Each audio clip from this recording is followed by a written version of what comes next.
Peace and blessings, Team Africa Worldwide. Habari. The topic for today is going to be protection of the black woman. This is the topic that is near and dear to my heart. And I think this is the most important aspect when it pertains to the upliftment of Africa worldwide. Historically, we have not done a good job of protecting the black woman as a whole. I'm not speaking to us individuals who protect our wives and our daughters and our mothers and our sisters.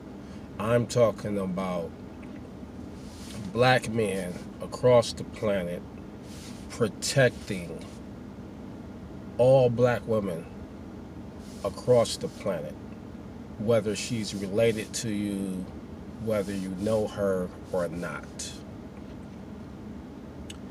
See, what we have to understand is if the black woman knows that we as a collective are willing to die for her, I believe that things in the black community would change overnight. I seriously do believe this. I was listening to a panel of several YouTubers, and one particular YouTuber, I won't say her name. I used to think she was really positive, and lately she's been really become a basher of black men. However, she said something that was true. She said that some black men talk about black women submitting to them. But how can she submit to us when we are submitting to another man? And I'm not going to lie, that question cut me extremely deep. Other panelists pointed out individuals who are working really hard to make the black community better and help us uplift our people. However, she said you're talking about individuals, and she was talking about a collective. Now, I disagree with her because we are talking about individual black men requesting submission from their individual black women. So if you have a black man that's doing all the things that he's supposed to do, then that's who deserves the submission. And before anybody gets bent out of shape, just like one of the panelists said, we submit too. The black man submits to the black woman as well. Whenever you have two people that come together in a union, they become one. And women don't realize how much power they have over men and how many things we do in order to become more attractive to you, or just to satisfy you and try to keep women happy. I mean, it's a lot. It's a whole lot. And sometimes it's misguided, but it's a lot. I mean, men fight men over women, just like women fight women over men. We might not spend all the time getting ready for dates, but we still spend some time. We still try to get it together.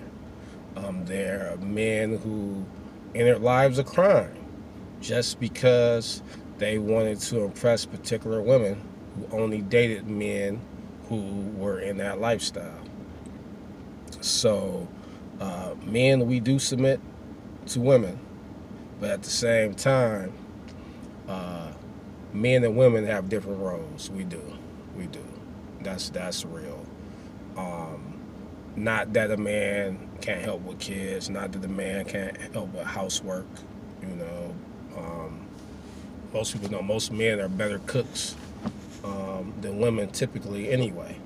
So it's not that we can't do those things, but when you divide responsibilities, it makes it easier for the team.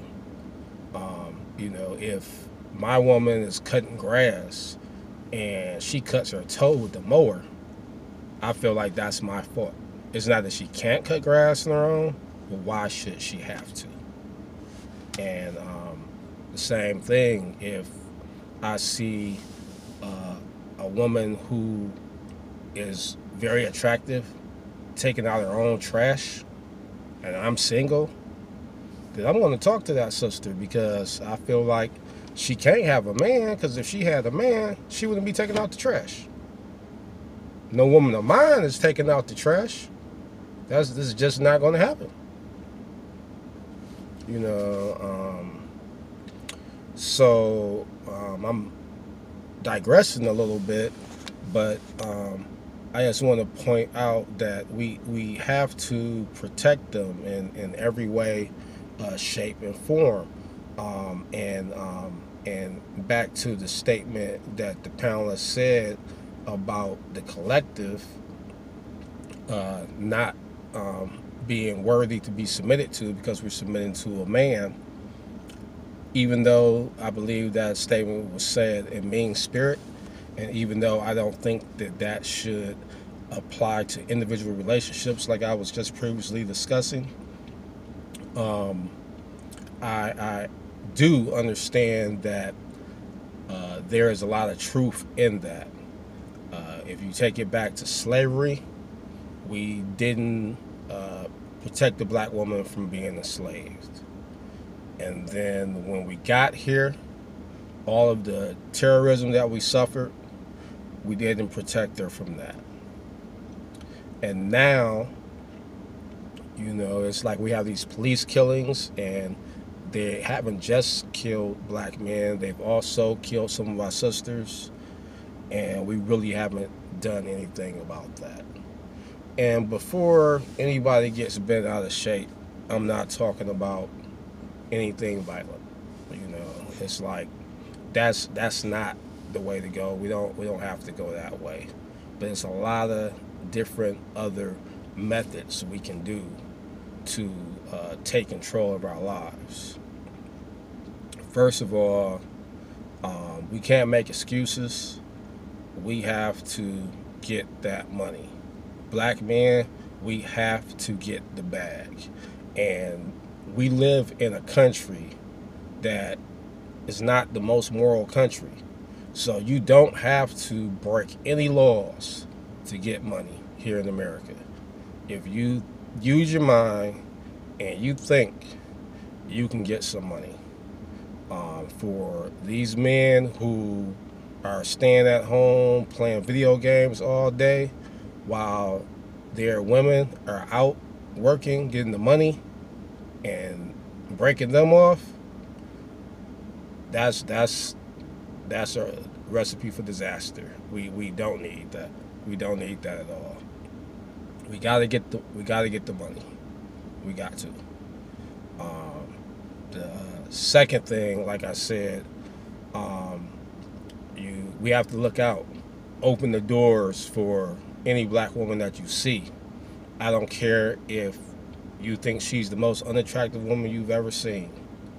You hold that door for her. If she has something heavy, you offer to carry it. Brothers, when you walking with a sister downtown, midtown, on the streets, you always walk on the side of the sidewalk that's closest to the road and put her on the inside, because pimps put prostitutes near the street. When you want to protect the woman, you put her on the inside and you're closest to the street to guard her from any danger that may be coming from any cars that's passing by. A lot of people don't know that, and they don't mean any harm by that, but I'm putting you up on game, and that's the way it's supposed to go.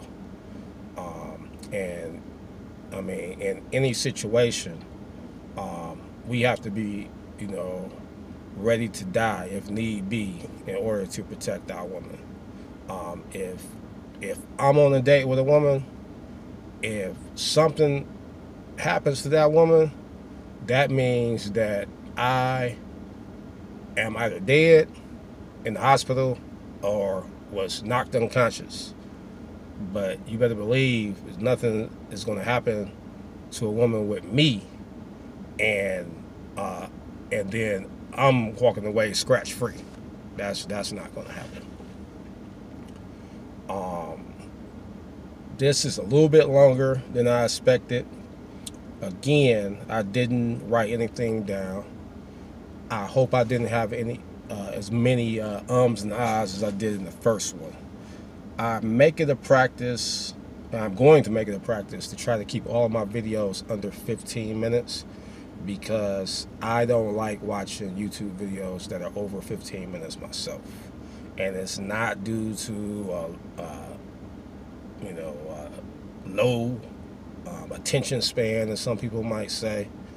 It's just that, you know, if I have an hour to watch YouTube, I want to split that up and get a variety of different perspectives and check out different YouTubers. And if they're 15 minutes a piece, then I can check out 4 in an hour. But if you have a YouTube video that's over an hour, then I only get to see that one person.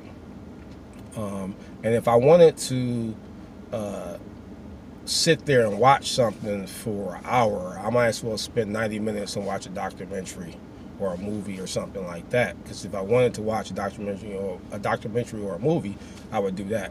When I want to watch a YouTube video, I want to see something brief and concise.